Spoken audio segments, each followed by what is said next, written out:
Bonjour et bienvenue sur Mon Financier. Nous sommes le lundi 8 septembre et bien évidemment tout le monde se demande, et le Parisien notamment, comment François Hollande arrive encore à tenir debout. La presse du week-end le dit KO, KO mais debout, mais KO quand même. Alors maintenant on a appris la terrible nouvelle, c'est qu'a priori non seulement il démissionnera pas, il ne provoquera pas de dissolution, mais si Valls s'échoue, eh bien figurez-vous qu'on se taperait Martine Aubry, voilà le cauchemar absolu.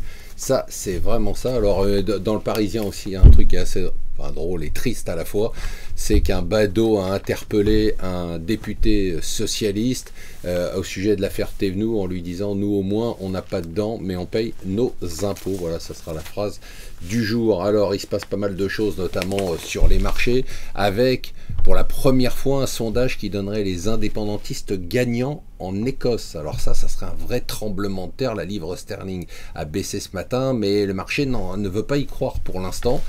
Et on aura vraiment les résultats qu'en dernière minute parce que les sondages sont si serrés qu'on ne peut pas prévoir le résultat, mais ça serait quand même assez spectaculaire. Ça aurait des conséquences bien évidemment en Grande-Bretagne, mais pour toute l'Europe. Christine Lagarde, la phrase du jour, eh bien la France ne doit pas se contenter simplement de paroles, elle doit passer aux actes. On se demande si c'est un clin d'œil, si c'est une blague ou si c'est une réalité.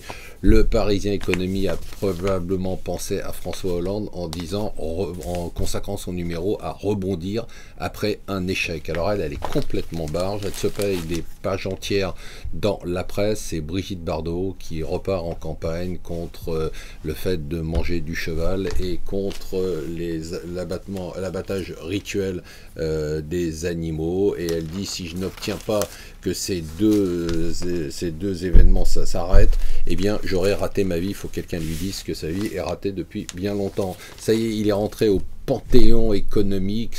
Ce week-end, les économistes ont créé le terme de Draghinomics pour Draghi. Ça y est, c'est fait. Et enfin, on termine par peut-être l'événement du jour le plus important. C'est une question qu'on se posait depuis 126 ans. Qui est Jack l'Éventreur? Eh bien, le Parisien nous le dit, ça y est, on sait qui c'est grâce à son ADN. Voilà, restez avec nous sur Mon Financier.